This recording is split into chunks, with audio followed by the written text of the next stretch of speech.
nta nubwo nakareka kano kazi, nubwo nashaka n'umugore yakomeza kandi kazi nanjye ngakomeza akangaka. ko umuntu ashobora kwajya segonderi ibi bintu akabizamo kandi akabona amafaranga cyane rwose. Baza bakambwira ati ubu nta kandi kazi ngiye ushobora gukora. Ubwo se ko niba babikoze bafite imyaka 17 20 kuzamura hafi 30 bakiri bateya bakibonamo ubwo butoya bwabo ari bwo bubashuka, azabikora kugeza mu myaka 80.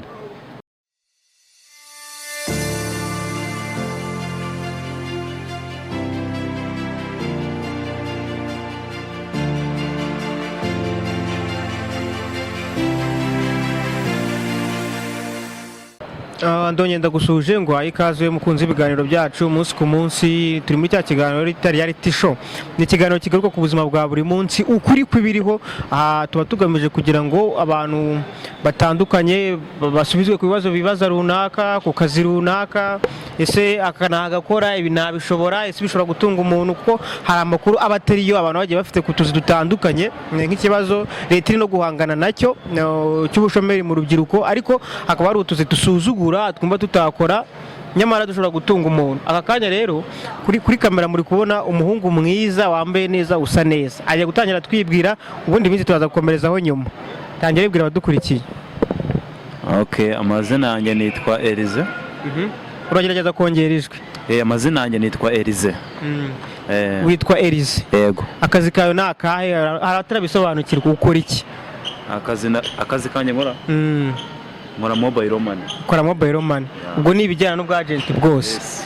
Hanyuma ukoresha na social media uko biri kose. Uzi ikibazo kimaze iminsi kiriho, abantu baze se koko urubyiruko rurakennye. Wowe ni gute ubibona mbere na mbere duhera aho ngaho? Rurakennye pe. Ariko waza kugerageza wegereze mikoro kugira ngo ijwi ryawe ryumvikane. Rurakennye rwose. Ushingira ku cyubanye no ku rubyiruko rukennye. Yuko abenshi ntago bashaka gukora. Muri make urubyiruko rwacu rukennye kubera ko badashaka gukora. Bakeneye agatwiko nyine tu.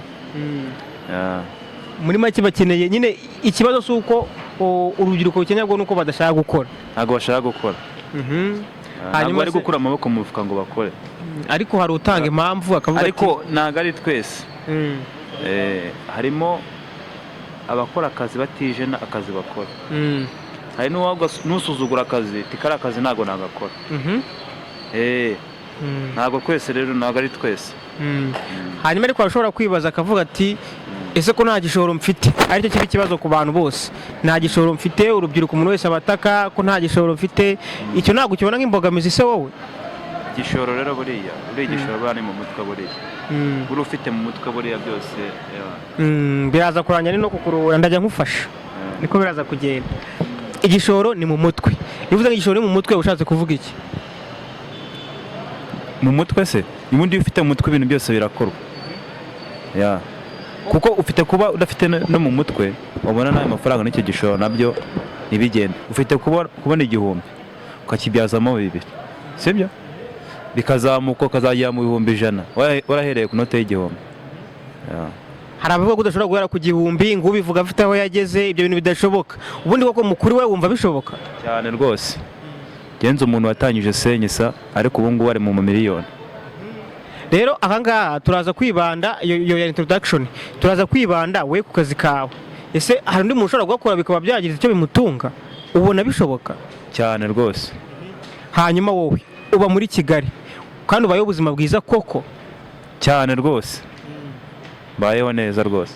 Ay'inzara aboneka, ayo kurya akaboneka, no kwambara neza. Nka nizigama rwose. None tubere realistic, utubwize ukuri, nibura ukoresha amafaranga angahe? Njyewe se mu gishoro nkoresha se?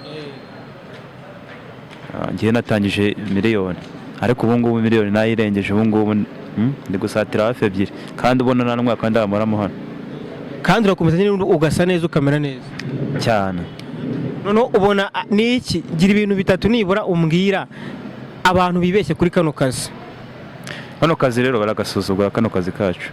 Ngiye ngo ntago nakora ubwajeti. Abenshi bazi ko ngari mitiyo kandi ibi ngibi kubijyamo bisaba ko ufite igishoro, sibyo? Kuko nk'ubu ngubu ushobora gukoresha nk'ibihumbi, harimo nk'umuntu watangije nk'ibihumbi wenda 100 akora, bitewe n'uburyo yagiye asevingamo n'uburyo yakoze n'uburyo yabonye abakiriya, ariko ubu ngubu ari kubara mu 100,000. hafi miliyoni. Iyo ukora cyane uhembwa menshi, akazi kawe ugashyiraho umutima ntujarajare ukicara ahantu hamwe, ewana abakiriya babona n'amafaranga ukayabona rwose. hanyuma se ngiye kubaza aka kantu, urubyiruko rwinshi umuntu arangiza kwiga wenda amashuri yisumbuye tuvuge ntiyashyizeho na kaminuza, agahita yicara mu rugo agatangira kwanga akazi karabuze, ndakora iki, ndahera he, akajya guhamagara kuri telefone nawe ndakeka ari abo ufite ngo wandangiye akazi ko umuntu ashobora kwajya segonderi ibi bintu akabizamo kandi akabona amafaranga cyane rwose. Ngenzi benshi cyane ariko nzi barangije segonderi ariko bahita baza muri mobile money, ariko abenshi bajya bambwira ati ubu ngubu baza bakambwira ati ubu nta kandi kazi ngiye ushobora gukora nakoze mobile money. Uremeza ko umuntu ushobora kuba yarangije segonderi yiga ashobora kuza muri bino bintu kandi agakora cyane rwose cyane, nubwo watangiza 200 nubwo watangiza 200 rwose wakora ku buryo rwose akazi kawe wagashyiraho umutima wafata akazi naka bikanagutunga utagiye kwaka ngo igihumbi cyo kurya abantu bakuru bawe cyane rwose. njyeje kukubwira ngo noneho ugiye kumbwira nk'imbogamizi nibura 2 umuntu ashobora guhura muri kano kazi. Imbogamizi ushobora guhura nazo ubu ngubu, ushobora gutuburirwa, sibyo? Ushobora kuba wenda waba ubikuriye nk'umukiriya, sibyo? Waratangije nk'ibihumbi 200, sibyo? Ukamubikurira ibihumbi 100. Wamara kumubikurira ibihumbi 100 ukamutera akemeza. Urabizi niba ujya ubikora ugasaba kubikuza akakubwira nimero, warangiza ukamuhereza kashi atashyizemo pin, uzi ngo byarangiye ukamuhereza kashi akagenda. Iyo amaze kugenda rero ujya kuri telefone ugasanga SMS niyaje, icyo gihe uba wahiye kandi yagiye nta nimero ze zajeho, nibura ngo umuhamagara mu bwate ntibyakunze biba byarangiye uguhita uhomba. Ikindi cya kabiri ushobora guhura nabyo muri kano kazi dukora, ushobora kubikira nk'ibihumbi ufite wenda ibihumbi 200 navuze wenda, ukamubwira ati umuntu akakubwira ati mbikira ibihumbi 20, ugasanga umushyiraho bya bihumbi 200 ukibeshyaho 0 yonyine. Bisaba nyine kuba utajagaraye nta bintu bigutesha umutwe birimo, ukavuga ati akazi ngiye ngashyizeho umutima ukamubishya neza witonze, kuko wibeshyaho 0 yonyine uhita utaha. Izo ni imbogamizi umuntu ashobora guhura nazo. Hanyuma uwo mbwizo umuntu ashobora guhura nazo umbwiye kandi ko ukamazemo hafi umwaka urenga, wowe nize waba warahuye nazo? Njyewe se kumbwiye ko umaze hafi umwaka, nanjye nigeze guhombaho 70. Nabikiye umuntu 17 mushyiraho 70. hanyuma rero koko aho yageze hirya abona ko namushyiraho menshi aragaruka, yari umuntu mwiza.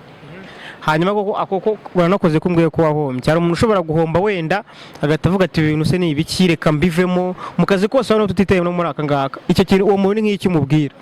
Uwo muntu nk'iki umubwira? Hari umuntu ushobora guhomba akavuga ati ndivuyemo, akahita acika intege, even atari no muri kano kazi.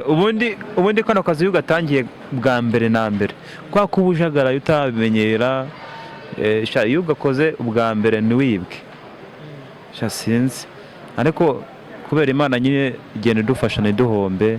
Ariko nyine niyo uhombye nta gucika intege, urongera ugashakisha uburyo bwose ukomeza, na bagenzi bawe bakajya bagufasha nyine. Hanyuma kubana neza nabo mukorana nyine muri sosiyete.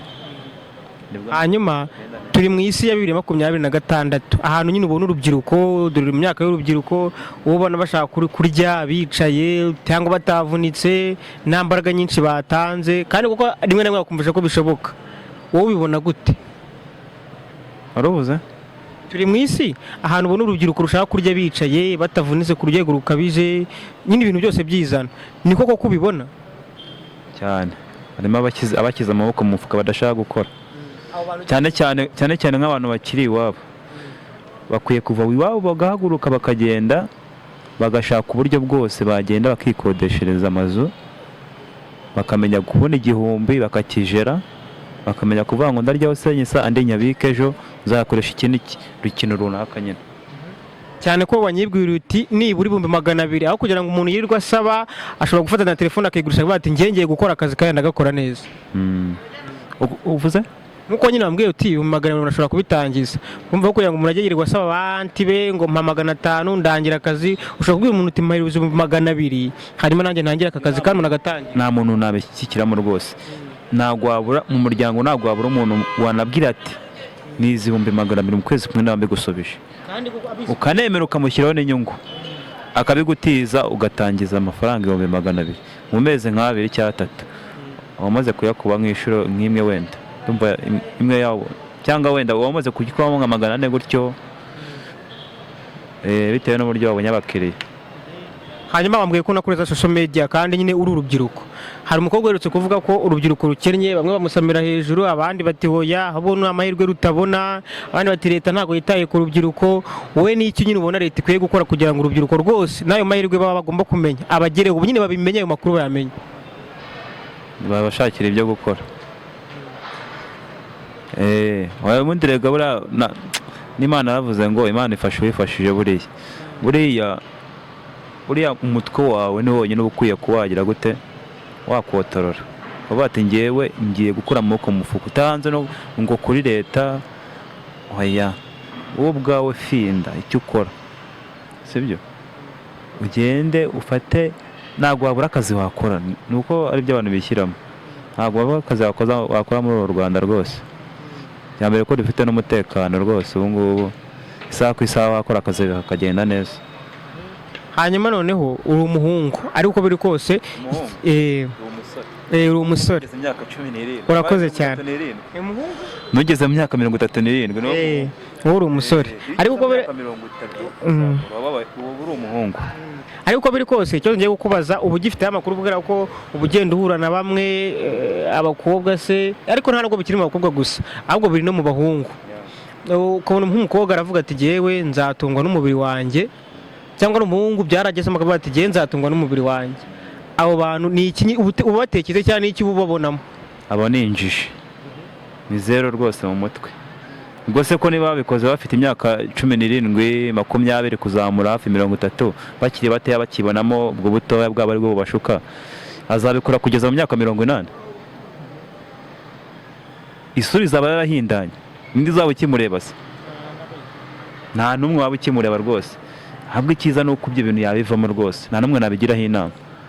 Iyo wirebye ubwiza kandi igihe kigusatiriye imbere yawe, iyo ugeze muri iyo myaka umubiri wawe urahinduka. Iyo uhindutse rero nibwo utugaragara, ugatangira ugatora amashashi. Icyo tukivuyeho, hari n'abumva kwirukira hanze, urugero cyane cyane n'urubyiruko turi kwibandaho kuko twese turi urubyiruko. Hari n'abumva ko kujya hanze ntavuye mu Rwanda ngo njye gushakishiriza ahandi aricyo gisubizo. Uwo nawe ugira ikintu umubwira? Iyo hari n'abirukira hanze umuntu akumva ngo wenda hanze hari opportunity nyinshi, ndajya Dubai se ndajya n'ahandi. Uwo nawe ugira ikintu umubwira? Ati mu Rwanda opportunity zihari, nta kazi gahari, nawe mugenere message ye. Inama namugira rero, nagume mu Rwagasabo rwacu, kuko uru Rwanda rwose nta n'ahandi yagenda ngabone umutekano nk'uwo tubona, akore tekanye nko mu Rwanda. Akantu kawe uragakora neza mu Rwanda kakagenda, ukishyura imisoro ku gihe, nibyo bintu usabwa gusa. Ibindi byose byo kuvuga ngo ugiye hanze hapi, nyine wenda kuba wenda waba uri umujene ukavuga ngo ufite amafaranga aragushitse ngo ugiye kugenda, ese nawe ujye ubona bagenda bakongera bakagaruka mu Rwanda. Hanyuma rero tugana ku musozo, ntabwo nza kugutinza kugira ngo wikomereze akazi kawe. Minisitiri w'urubyiruko urabizi, ufite urubyiruko mu nshingano zituma twishima. Aka kanya uramutse ugize amahirwe yo guhura nawe, ni iki wamusaba? Minisitiri w'urubyiruko utuma twishima, aka kanya ugize amahirwe yo guhura nawe, ni iki wamusaba? Icyo namusaba se? Sabyo namusaba ko ari byishira. Ngira nka 3 wamusaba.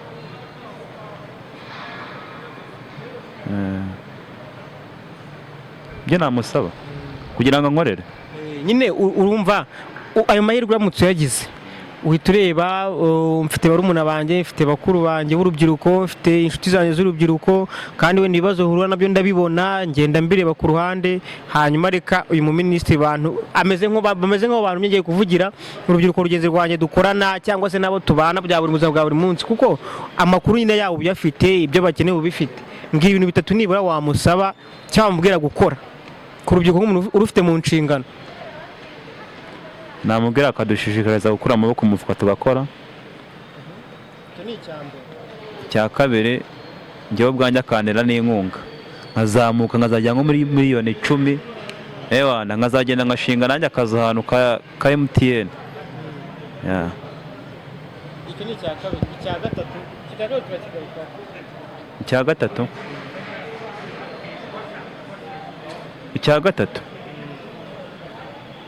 icya gatatu ni uko yatugira inama nk'urubyiruko, imyumvire dufite tukayivanamo, tugakura amaboko mu mufuka tugakora, tukabona ko byose bishoboka.